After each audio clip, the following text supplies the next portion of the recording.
Hello दोस्तों, स्वागत है आपका अपने चैनल एग्जामिज़न पे। तो फिर से मैं हाजिर हूँ 16 फरवरी 2021 के इंपॉर्टेंट इवेंट्स के साथ। आप पूरा वीडियो ध्यान से देखें क्योंकि लास्ट में आपको 2 क्वेश्चंस के जवाब देने हैं। आज का पहला क्वेश्चन है 2021 के लिए SERB वुमेन एक्सीलेंस अवार्ड से कितनी महिलाओं को सम्मानित किया गया है। तो 2021 में SERB वुमेन एक्सीलेंस अवार्ड से सम्मानित किया गया है 4 महिलाओं को। कितनी? 4 महिलाओं को। इन 4 महिलाओं का नाम नोट कर लीजिएगा आप। डॉक्टर शोभना कपूर, डॉक्टर अंतरा बनर्जी, डॉक्टर सोनू गांधी, डॉक्टर रितु गुप्ता। तो ये 4 वो महिलाएं हैं जिनको 2021 के लिए SERB वुमेन एक्सीलेंस अवार्ड दिया गया है। देखिए, कई बार एग्जाम में ये पूछ लेते हैं ना, इनमें से किस महिला को 2021 का SERB वुमेन एक्सीलेंस अवार्ड नहीं दिया गया है। तो आपको ये पता होना चाहिए कि ये ही 4 महिलाएं हैं जिनको 2021 का SERB यानी science and engineering research board women excellence award दिया गया है। ये अवार्ड किस डेट को दिया गया है? 11 फरवरी को दिया गया है। उस दिन हमारा international day of women and girls in science था। तो आप देखिएगा 2021 के लिए SERB वुमेन एक्सीलेंस अवार्ड की घोषणा कर दी गई है SERB द्वारा। SERB क्या है? Department of science and technology के तहत एक स्टैच्यूटरी बॉडी है जिसका फुल फॉर्म है science and engineering research board. देखिए, SERB वुमेन एक्सीलेंस अवार्ड की शुरुआत हुई थी 2013 में। ये 40 वर्ष तक की महिलाओं को साइंस टेक्नोलॉजी की फील्ड में बेहतरीन काम करने के लिए दिया जाता है, यानी मैक्सिमम 40 वर्ष ही एज होनी चाहिए, इससे ऊपर नहीं। जब ये अवार्ड जीत जाती हैं महिलाएं तो इनको 15 लाख तक की ग्रांट दी जाती है अगले 3 वर्षों के लिए, ताकि वो अपनी रिसर्च को आगे बढ़ा सकें। तो इस बार का SERB अवार्ड 4 महिलाओं को दिया गया है। SERB मैंने आपको बता दिया department of science and technology के तहत आता है। Department of science and technology के तहत एक और बॉडी आती है टाइफैक। टाइफैक ने रिसेंटली सक्षम जॉब पोर्टल और सीवीड मिशन लॉन्च किए थे, तो ये याद रखिएगा। नेक्स्ट क्वेश्चन है, किस मिनिस्ट्री ने इंडिया के 9 एम्स के साथ, एम्स नहीं IIM के साथ मिलकर, इंडियन इंस्टीट्यूट ऑफ मैनेजमेंट के साथ मिलकर Mahatma Gandhi national fellowship programme launch किया है। तो recently ministry of skill development and entrepreneurship ने 9 IIMs के साथ मिलकर ऑल ओवर इंडिया में Mahatma Gandhi national fellowship programme launch किया है। ये देख लीजिए, Mahatma Gandhi national fellowship programme ministry of skill development and entrepreneurship ने लॉन्च किया है 9 इंडियन इंस्टीट्यूट ऑफ मैनेजमेंट के साथ मिलकर। देखिए, ये जो प्रोग्राम है 2 वर्षों के लिए रन किया जाएगा, और जो संकल्प प्रोग्राम था ministry of skill development and entrepreneurship, उसके अंतर्गत इसको रन किया जाएगा। संकल्प प्रोग्राम के लिए वर्ल्ड बैंक जो है असिस्टेंस प्रोवाइड कर रहा था ministry of skill development and entrepreneurship. उसी संकल्प प्रोग्राम के तहत ये MGNF प्रोग्राम भी रन किया जाएगा 2 वर्ष के लिए। MGNF मतलब महात्मा गांधी नेशनल फेलोशिप प्रोग्राम। इसके तहत क्या होगा? फर्स्ट ईयर यानी पहले वर्ष 50,000 पर मंथ की फेलोशिप दी जाएगी और दूसरे वर्ष 60,000 पर मंथ की फेलोशिप दी जाएगी। तो Mahatma Gandhi national fellowship programme ये ministry of skill development and entrepreneurship का प्रोग्राम है, याद रखिएगा। नेक्स्ट क्वेश्चन है, star struck confession of a TV executive, ये फेमस बुक किसके द्वारा लिखी गई? तो star struck confession of a TV executive ये बुक लिखी है पीटर मुखर्जी। बहुत फेमस पर्सनालिटी हैं, अभी मैं बताता हूँ आपको इनकी स्टोरी। पीटर मुखर्जी, इन्होंने बुक लिखी है star struck confession of a TV executive. इस बुक को पब्लिश कैसे किया जाएगा? वेस्टलैंड बुक्स द्वारा इसको पब्लिश किया जाएगा। राइटर कौन है? नाम याद रखिएगा, पीटर मुखर्जी। पीटर मुखर्जी जो स्टार इंडिया चैनल है उसके फॉर्मर चीफ एग्जीक्यूटिव भी रह चुके हैं। और आपको याद होगा सीना बोरा मर्डर केस 2015, सीना बोरा मर्डर केस, इसमें पीटर मुखर्जी को CBI ने गिरफ्तार कर लिया था। इसीलिए इस बुक का नाम क्या है? Confession of a TV executive. तो आप समझ सकते हैं कि क्या भड़ास निकाल रहे हैं ये। नेक्स्ट क्वेश्चन है, US और रशिया ने जो न्यू स्टार्ट न्यूक्लियर डिसआर्मामेंट ट्रीटी थी उसको कितने वर्षों के लिए बढ़ा दिया है? तो अमेरिका और रशिया ने न्यू स्टार्ट का फुल फॉर्म है strategic arm reduction treaty. New start treaty को 5 वर्षों के लिए बढ़ा दिया है। अब ये 2026 तक वैलिड होगी। जो न्यू स्टार्ट ट्रीटी है रशिया और US के बीच में, उसको अगले 5 वर्षों तक बढ़ा दिया गया है। न्यू स्टार्ट एक डिसआर्मामेंट ट्रीटी है दोनों कंट्रीज के बीच में, यानी जो हमारे न्यूक्लियर वेपन्स हैं उनको एक कंट्रोल लिमिट में सीमित रखना है। इसके लिए न्यू स्टार्ट ट्रीटी की गई थी। सिर्फ 2 कंट्री से रिलेटेड है, US और रशिया। देखिए, 5 फरवरी को न्यू स्टार्ट ट्रीटी समाप्त हो रही थी, अब इसको वापस बढ़ा दिया गया है फरवरी 2026 तक ये अस्तित्व में रहेगी। ये मतलब साइन कब हुआ था? तो 2010 में इस ट्रीटी पर साइन हुआ था US और रशिया द्वारा। हालांकि ये इफेक्ट में आई थी 2011 से। कुछ समय पहले डोनाल्ड ट्रंप ने इसको समाप्त करने की घोषणा की थी, लेकिन अब जो बाइडेन 46 प्रेसिडेंट बन गए हैं, कहाँ के, यूएस के। उन्होंने कहा नहीं भैया, हम न्यू स्टार्ट ट्रीटी को कंटिन्यू करेंगे। नेक्स्ट क्वेश्चन है, recently ministry of minority affairs द्वारा 26वां हुनर हाट इंडिया की किस सिटी में ऑर्गेनाइज किया जा रहा है? तो 26 हुनर हाट न्यू दिल्ली में ऑर्गेनाइज किया जा रहा है। देखिए 23 हुआ था रामपुर में, 24 हुआ कहाँ पे, लखनऊ में, 25 हुआ मैसूरू में, अब 26 हो रहा कहाँ पे, नई दिल्ली में। तो 6 के 6 आपको याद ही हो गए होंगे, इसलिए कंटिन्यू हम लोग पढ़ ही रहे हैं तो याद हो ही जाना है इसको। 26वां हुनर हाट नई दिल्ली के जवाहरलाल नेहरू स्टेडियम में कंडक्ट किया गया। थीम क्या था, वोकल फॉर लोकल। तो आपको पता ही है vocal for local he theme चल रहा है इस समय। लोकल डोमेस्टिक मार्केट को प्रमोट करने के लिए हुनर हाट का थीम है vocal for local. 26वां Hunar Haat नई दिल्ली में ऑर्गेनाइज किया गया है। इससे पहले जो 25वां था वो मैसूरू में ऑर्गेनाइज किया था हुनर हाट। देखिए हुनर हाट को जो मिनिस्ट्री ऑफ माइनॉरिटी अफेयर्स की उस्ताद स्कीम है उसके तहत इम्प्लीमेंट किया जा रहा है ऑल ओवर कंट्री में। इसमें जो हमारी माइनॉरिटी कम्युनिटी होती है मोस्टली उसके जो हैंडीक्राफ्ट्स होते हैं उनका एक एग्जीबिशन लगाया जाता है और ऑल ओवर कंट्री में उनको प्रमोट किया जाता है। तो हुनर हाट, आर्टिजन्स एंड क्राफ्ट्समैन्स, इनके प्रमोशन का एक मेथड है। इसको ऑर्गेनाइज किया जाता है माइनॉरिटी अफेयर्स मिनिस्ट्री द्वारा। मिनिस्टर कौन है, मुख्तार अब्बास नकवी। अभी तक जो हुनर हाट है उनके द्वारा लगभग 5 लाख जो क्राफ्ट्समैन हैं उनको एम्प्लॉयमेंट अपॉर्चुनिटी दी जा चुकी हैं। तो सीरियल वाइज रखिएगा, 23वां, 24वां, 25वां, 26वां, याद हो जाएगा। नेक्स्ट क्वेश्चन है, डिजिटल बजट या फिर पेपरलेस बजट पेश करने वाला इंडिया का पहला स्टेट कौन बन गया है? तो पेपरलेस बजट इस बार जो हमारी लोकसभा ने पास किया है वो भी पेपरलेस था और यूपी इंडिया का फर्स्ट स्टेट बन गया है जिसने पेपरलेस बजट प्रेजेंट किया है। यूपी समय बहुत छक्के चौके मार रहा है, आप देख लीजिए।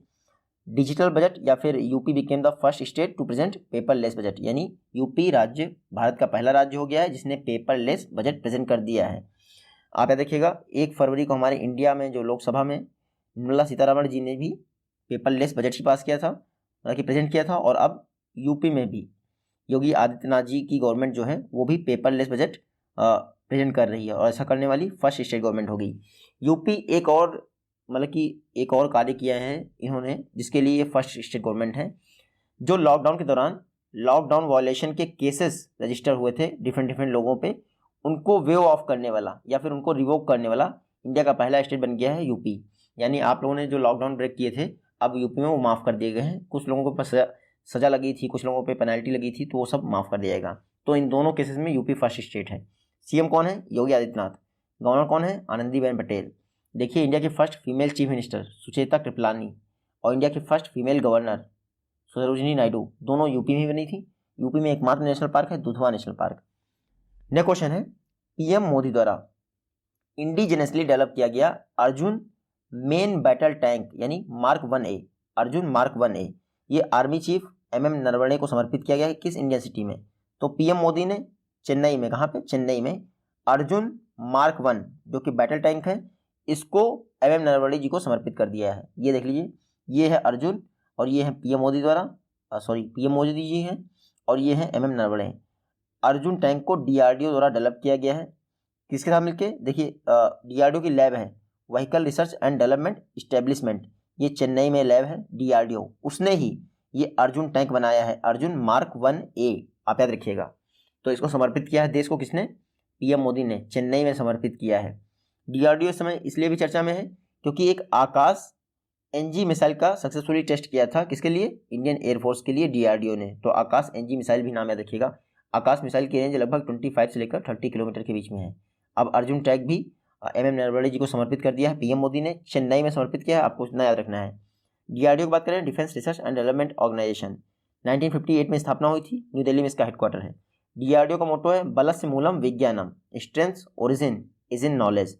चेयरपर्सन कौन है? G Satish Reddy. Next question है, जो हमारी कल्चर मिनिस्ट्री है उसका जो फ्लैगशिप फेस्टिवल है एक राष्ट्रीय संस्कृति महोत्सव, ये 2021 का एडिशन राष्ट्रीय संस्कृति महोत्सव का किस इंडियन स्टेट में ऑर्गेनाइज किया जा रहा है? तो 2021 का राष्ट्रीय संस्कृति महोत्सव कल्चर मिनिस्ट्री द्वारा वेस्ट बंगाल में, पश्चिम बंगाल में ऑर्गेनाइज किया जा रहा है।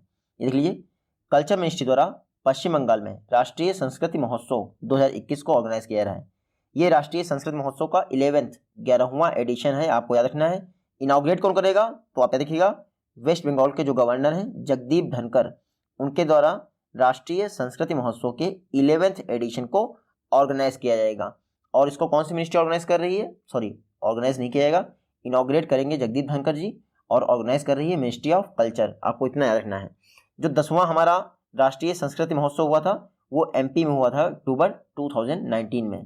तो अब दो वर्ष बाद हो रहा है, क्योंकि लास्ट ईयर तो कोविड-19 ही चल गया था, तो इतना याद रखिएगा।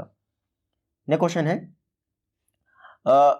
इनमें से किस पर्सन ने अनाउंस किया है कि वो यूएन की नेक्स्ट सेक्रेटरी जनरल कैंडिडेट के लिए इलेक्शन लड़ेंगी? तो रिसेंटली आकांक्षा अरोड़ा, ये इंडियन ओरिजिन की कैनेडियन सिटीजन है, आकांक्षा अरोड़ा, इन्होंने अनाउंस किया है कि वो यूएन सेक्रेटरी जनरल के लिए इलेक्शन लड़ेंगी। ये देख लीजिए, ये है आकांक्षा अरोड़ा, इंडियन ओरिजिन की कैनेडियन सिटीजन है आकांक्षा अरोड़ा, ये यूएन के नेक्स्ट सेक्रेटरी जनरल का चुनाव लड़ेंगी। वर्तमान में जो एंटोनियो गुतेरेस हैं वो 9वें यानी 9th सेक्रेटरी जनरल हैं। एंटोनियो गुतेरेस चाह रहे हैं कि वो दोबारा फिर से यूएन के सेक्रेटरी जनरल बने, लेकिन अब मूड थोड़ा चेंज होना चाहिए। आकांक्षा अरोड़ा इंडियन ओरिजिन की हैं, हालांकि कैनेडियाई नागरिक हैं। इन्होंने कहा है कि वो यूएन सेक्रेटरी जनरल के लिए लड़ेंगी, और इस समय ऑडिट कोऑर्डिनेटर हैं आकांक्षा अरोड़ा जी, कहाँ पे, यूएनडीपी में। तो सेक्रेटरी जनरल आपको पता ही है, इसको यूनाइटेड नेशन जनरल असेंबली द्वारा और यूएनएससी द्वारा अपॉइंट किया जाता है। आकांक्षा अरोड़ा ने अनाउंस किया है कि वो इलेक्शन लड़ेंगी। यूनाइटेड नेशन की बात करें, 24 अक्टूबर 1945 में स्थापना हुई थी इसकी, न्यूयॉर्क में इसका हेडक्वार्टर है। सेक्रेटरी जनरल कौन से हैं, 9वें हैं एंटोनियो गुतेरेस। टोटल मेंबर कितने हैं, 193 मेंबर्स हैं। नेक्स्ट क्वेश्चन है, देखिए अच्छी क्वालिटी के चिल्ड्रंस लिटरेचर को प्रमोट करने के लिए इनमें से किस एंटिटी द्वारा पराग इनिशिएटिव लॉन्च किया था? तो गुड क्वालिटी के चिल्ड्रन साहित्य यानी लिटरेचर को प्रमोट करने के लिए टाटा ट्रस्ट ने पराग इनिशिएटिव लॉन्च किया था। तो आप ये जरूर याद रखिएगा, चर्चा में इसलिए है क्योंकि टाटा ट्रस्ट के तहत जो पराग इनिशिएटिव रन किया जा रहा है उसमें जो बेहतरीन चिल्ड्रन लिटरेचर्स थे उनकी एक लिस्ट, मतलब सेकेंड लिस्ट पब्लिश कर दी गई है। इस लिस्ट को लॉन्च किसने किया है? तो एक्टर सोहा अली खान ने इस लिस्ट को लॉन्च कर दिया है। इस बार जो पराग इनिशिएटिव के अंतर्गत सेकेंड लिस्ट है उसमें 35 बुक्स को पब्लिश किया गया है 2021 में। इन 35 बुक्स में से 20 जो है इंग्लिश में है और 15 आपकी हिंदी में है। तो पराग इनिशिएटिव ये टाटा ट्रस्ट का इनिशिएटिव है चिल्ड्रन लिटरेचर को प्रमोट करने के लिए। इस बार सेकेंड एडिशन के तहत पराग इनिशिएटिव की जो लिस्ट जारी की गई है उसको लॉन्च किया है सोहा अली खान ने। और ये पराग इनिशिएटिव इसको हेड कौन कर रहा है? तो स्वाहा साहू इसको हेड कर रही हैं, इतना याद रखिएगा। टाटा ट्रस्ट ने पराग इनिशिएटिव लॉन्च किया था। नेक्स्ट क्वेश्चन है, किस स्टेट गवर्नमेंट या फिर यूटी गवर्नमेंट द्वारा लॉन्च किया गया है zero Covid by Feb 28 campaign, यानी कि फरवरी 28 फरवरी तक जीरो कोविड केसेस को अचीव करना है। तो रिसेंटली पुदुचेरी स्टेट गवर्नमेंट या यूटी गवर्नमेंट ने लॉन्च किया है कौन सा campaign? Zero Covid by Feb 28 campaign. ये किसने लॉन्च किया है? पुदुचेरी गवर्नमेंट ने लॉन्च किया है। ये देख लीजिए, zero Covid by Feb 28 campaign. Puducherry या फिर पहले जो नाम था पौंडीचेरी, उसकी स्टेट गवर्नमेंट ने लॉन्च कर दिया है। तो पौंडीचेरी आपको पता ही है एक यूनियन टेरिटरी है पौंडीचेरी। तो काफ़ी सारे केसेस हैं, आपको ये रटने की जरूरत नहीं है, सिर्फ याद रखिए zero Covid by Feb 28 campaign launch किया है पौंडीचेरी की जो चीफ मिनिस्टर है या फिर पौंडीचेरी गवर्नमेंट द्वारा। पौंडीचेरी के वैसे चीफ मिनिस्टर कौन है? V Narayan Swamy. Lieutenant governor कौन है? किरण बेदी। पौंडीचेरी 3 स्टेट से हैं, एक तो आपका पौंडीचेरी यनम जो प्लेस है वो है आपका आंध्र प्रदेश में, और पौंडीचेरी का जो कराईकल है वो है आपका कहाँ पे? तमिलनाडु में। और पौंडीचेरी की 2 टेरिटरी माहे और ये त्रिनंदा, ये हैं आपकी केरल में। पौंडीचेरी आपको पता ही है फ्रांस के अधीन था अंग्रेजों के टाइम पे, जब अंग्रेज थे ऑल ओवर इंडिया में तो पौंडीचेरी था फ्रांस के अधीन, मेरे ख्याल फ्रांस के अधीन था, पोर्चुगीज़ के अधीन तो नहीं था, कुछ थोड़ा कन्फ्यूजन हो। नेक्स्ट क्वेश्चन है, इसरो द्वारा गूगल मैप को रिप्लेस करने के लिए किस इंडियन कंपनी के साथ पार्टनरशिप की गई है? तो इसरो अब गूगल मैप को रिप्लेस करना चाहता है, इसके लिए इसने मैप माई इंडिया कंपनी के साथ पार्टनरशिप की है। ये देख लीजिए, इसरो और मैप माई इंडिया ने आपस में पार्टनरशिप की है गूगल मैप पे डिपेंडेंसी को कम करने के लिए या फिर गूगल मैप को रिप्लेस करने के लिए। और सही भी है यार, इंडिया का अपना मैप होना चाहिए ना, तो इसलिए इसरो ने पार्टनरशिप की है मैप माई इंडिया के साथ, ताकि खुद का मैप हो भैया और गूगल मैप पे डिपेंडेंसी जो है उसको कम कर सकें। जो मैप माई इंडिया है ये डिजिटल मैप्स प्रोवाइड करता है, इसरो कोशिश में रहता है, मतलब इसरो कोशिश में ये है कि मैप माई इंडिया के जो डिजिटल मैप हैं इनको यूज़ किया जाए। इसरो चर्चा में क्यों है? इसरो ने पहली बार ऐसा हुआ था कि अपने UR राव सैटेलाइट सेंटर को किसी प्राइवेट कंपनी के सैटेलाइट की टेस्टिंग के लिए ओपन किया था। और UR राव सैटेलाइट सेंटर कहाँ है? बेंगलुरु में है। अब इसरो ने मैप माई इंडिया के साथ पार्टनरशिप कर ली है। हालांकि इसरो के बारे में याद रखिएगा, इसकी स्थापना हुई थी 15 अगस्त 1969 को। स्थापना किसने की थी? विक्रम साराभाई, जिनको फादर ऑफ इंडियन स्पेस भी कहते हैं। इसरो का हेडक्वार्टर बेंगलुरु में है और चेयरपर्सन कौन है? के शिवान।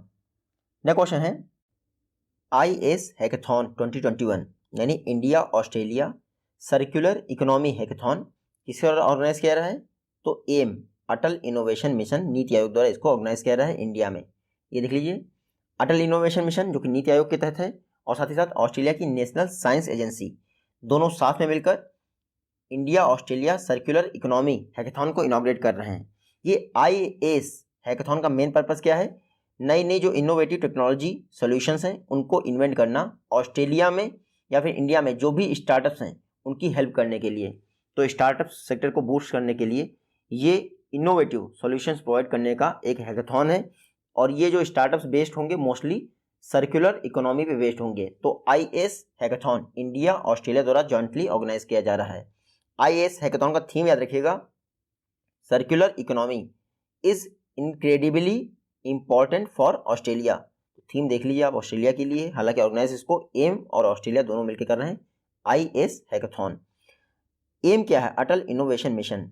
तो इंडिया में इनोवेशन को प्रमोट करने के लिए नीति आयोग ने इसकी स्थापना की थी। इसके तहत ही अटल टिंकरिंग लैब स्थापित की गई हैं, आपको पता ही होगा। नेक्स्ट क्वेश्चन है इंडिया में इलेक्ट्रिक व्हीकल्स को डेवलप करने के लिए, साथ ही साथ एनर्जी स्टोरेज सिस्टम को डेवलप करने के लिए US based Triton electric vehicle company ने किस इंडियन कंपनी के साथ एक MOU साइन किया है? तो ट्राइटन ने recently BEL Bharat electronics limited के साथ एक MOU साइन किया है इंडिया में इलेक्ट्रिक व्हीकल्स साथ ही साथ एनर्जी स्टोरेज सिस्टम को डेवलप करने के लिए। ये देख लीजिए, US बेस्ड एक कंपनी है ट्राइटन इलेक्ट्रिक व्हीकल्स, इसने भारत इलेक्ट्रॉनिक्स लिमिटेड के साथ एक MOU memorandum of understanding sign किया है ताकि इंडिया में इलेक्ट्रिक व्हीकल्स और एनर्जी स्टोरेज सिस्टम को डेवलप किया सके। इसमें क्या होगा? देखिए, इस MOU के तहत BEL की जो मैन्युफैक्चरिंग फैसिलिटी है वो ट्राइटन के साथ पार्टनरशिप करेगी और टेक्निकल असिस्टेंस प्रोवाइड करेगा ट्राइटन, किसको? BEL को, ताकि हमारे यहाँ इलेक्ट्रिक या फिर एनर्जी स्टोरेज फैसिलिटी को डेवलप किया सके। इंडिया में इस समय इलेक्ट्रिक व्हीकल्स काफ़ी ज़्यादा डेवलप हो रहे हैं, तो उनके लिए इलेक्ट्रिक चार्जिंग स्टेशंस भी होने चाहिए। तो ये सब काम के लिए BEL और ट्राइटन जो कि US की फर्म है आपस में MOU साइन कर लिया है। भारत इलेक्ट्रॉनिक्स लिमिटेड की बात करें तो 1954 में स्थापना हुई थी, हेडक्वार्टर्स का बेंगलुरु में है। CMD कौन है? MV गौतमा। अब BEL और टाइटन ने पार्टनरशिप की है। नेक्स्ट क्वेश्चन है किस इंडियन स्टेट द्वारा रिवार्ड प्रोजेक्ट को इंप्लीमेंट किया जा रहा है? रिवार्ड मतलब rejuvenating watersheds for agriculture resilience through innovative development. तो रिवार्ड प्रोजेक्ट उड़ीसा में इंप्लीमेंट किया जा रहा है।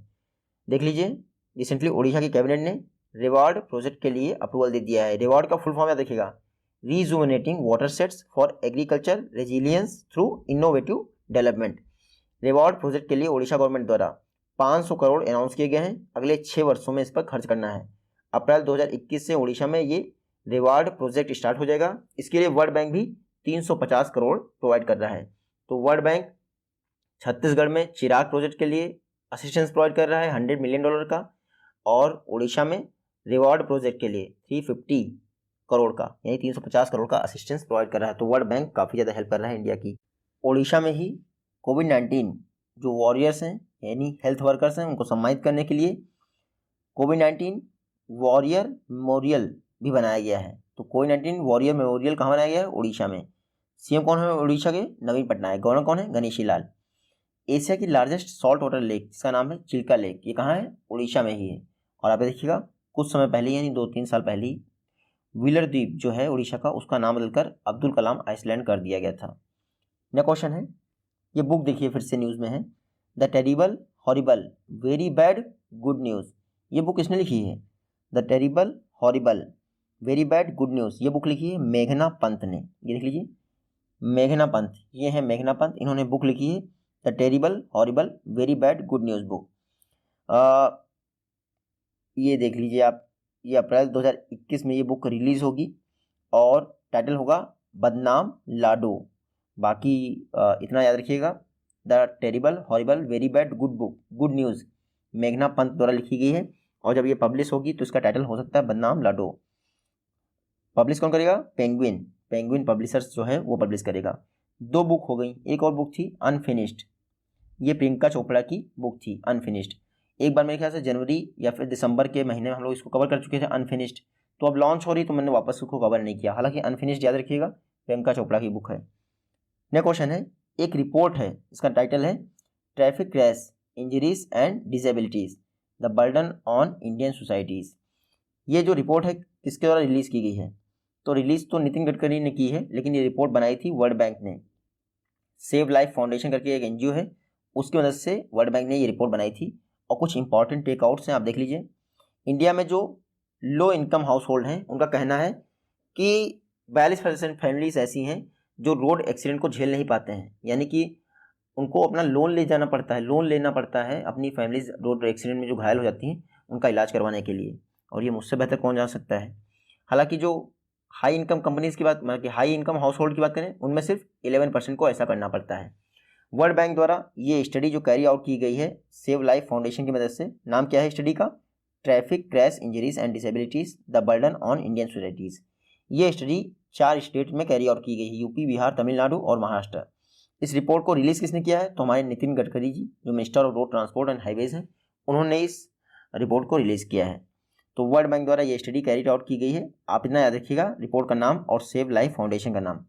वर्ल्ड बैंक समय इसलिए भी चर्चा में है क्योंकि $100 मिलियन प्रोवाइड कर रहा है चिराग प्रोजेक्ट के लिए। चिराग इसका प्रोजेक्ट है छत्तीसगढ़ गवर्नमेंट का। वर्ल्ड बैंक की स्थापना कब हुई थी? जुलाई 1944 में। हेडक्वार्टर वाशिंगटन डीसी में है। टोटल 189 कंट्रीज की मेंबर हैं। प्रेसिडेंट कौन है? David Malpass. MD and CFO कौन है? अंशुला कांत। और चीफ इकोनॉमिस्ट कौन बनी थी? कार्मेन रिनहार्ट। ये आज की वीडियो से क्वेश्चन है। आई होप कि आप इन दोनों का जवाब दे ले जाएंगे। जल्दी मिलते हैं आपसे नेक्स्ट वीडियो में, तब तक के लिए take care, good bye and जय हिंद।